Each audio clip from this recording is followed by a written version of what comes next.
हम सबको पता है 23 सितंबर की रात को लद्दाख में क्या हुआ, पर इसके पीछे का असली कल्प्रिट कौन है?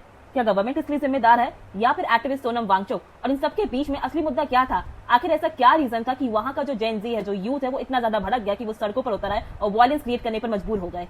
2019 में लेह लद्दाख को यूनियन टेरिटरी बना दिया गया, बिल्कुल जम्मू और कश्मीर की तरह, पर यहाँ पर कोई भी लेजिस्लेचर नहीं था। 23 सितंबर की रात को ये मुद्दे और भी ज्यादा वायलेंस हो गए, जिसके कारण वहाँ पे बीजेपी की ऑफिस प्लस सीआरपीएफ की वैन को आग लगा दी गई और पुलिस फायरिंग में 4 से ज्यादा लोगों की जानें चली गई और 70 से ज्यादा लोग अब भी वहाँ पे घायल हैं।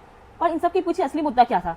असली मुद्दा था वहाँ पे लोगों की 4 डिमांड। पहली डिमांड थी लद्दाख को दिया जाए राज्य का दर्जा। दूसरी डिमांड थी 6th शेड्यूल प्रोटेक्शन, यानी कि 6ठी अनुसूची को वहाँ पे लागू किया जाए। तीसरी डिमांड थी 2 एम्प्टी सीट्स फॉर लद्दाख। चौथी डिमांड थी डेडिकेटेड पब्लिक सर्विस कमीशन। 6ठी अनुसूची यानी कि 6th शेड्यूल प्रोटेक्शन, ये अभी तक सिर्फ नॉर्थ ईस्ट के 4 स्टेट्स को ही मिला है, वो है आसाम, त्रिपुरा, मिजोरम और मेघालय। लद्दाख के लोग चाहते हैं कि लद्दाख में भी 6ठी अनुसूची लागू की जाए ताकि वो अपने ट्राइबल राइट्स को बचा सके, अपनी जमीनों को, अपने लैंड को आउटसाइडर से बचा सके। 2 एमपी सीट फॉर लद्दाख, वहाँ के यूथ का कहना है कि उन्हें 1 सीट लोकसभा में चाहिए और 1 सीट राज्यसभा में चाहिए, जैसे कि बाकी राज्यों को मिले हैं, ताकि लद्दाख की आवाज को भी वही इक्वली इंपॉर्टेंस दी जा सके जैसे कि बाकी राज्यों को दी जा रही है जरूरत पड़ने पर, कोई समस्या आने पर। डेडिकेटेड पब्लिक सर्विस कमीशन, वहां के यूथ की डिमांड साफ है कि जॉब्स और रिक्रूटमेंट का कंट्रोल जो भी हो वो लोकल लेवल पे हो, ताकि बाहर के लोग यानी कि आउटसाइडर्स आके उनका हक ना छीन सके, उनकी जॉब्स उनसे ना छीनी जा सके। अब इस पूरे प्रोटेस्ट में बीजेपी कांग्रेस को जिम्मेदार ठहरा रहा है इस प्रोटेस्ट को और बढ़ावा देने के लिए और एक्टिविस्ट सोनम वांगचुक को उनके प्रोवोकेटिव स्पीच के लिए। और कांग्रेस तो खुलकर आके यूथ का साथ दे रही है इस प्रोटेस्ट में,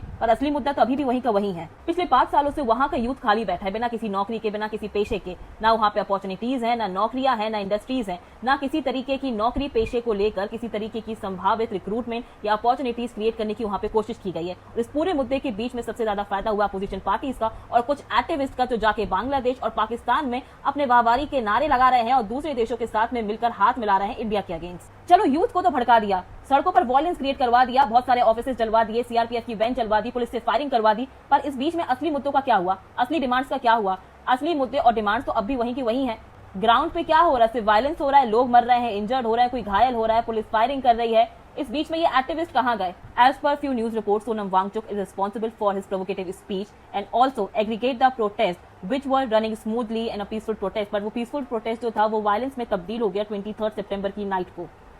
अगर एज एन एक्टिविस्ट आप लद्दाख का भला चाहते हैं, वहाँ के लोगों के लिए रोजगार चाहते हैं, वहाँ के लोगों के लिए पैसा चाहते हैं, रोटी चाहते हैं, उनका लैंड उनके कब्जे में आए ये चाहते हैं, तो फिर मुझे नहीं लगता कोई भी एक्टिविस्ट ऐसे किसी भी तरीके के भड़काऊ या प्रोवोकेटिव भाषण देगा जिससे ये जो पीसफुल प्रोटेस्ट है वो वायलेंस में तब्दील हो जाएगा और वहाँ की सड़कों पर, वहाँ की रोडों पर इतनी तबाही मच जाएगी कि इतने सारे लोग घायल हो जाएंगे, लोग इंजर्ड हो जाएंगे।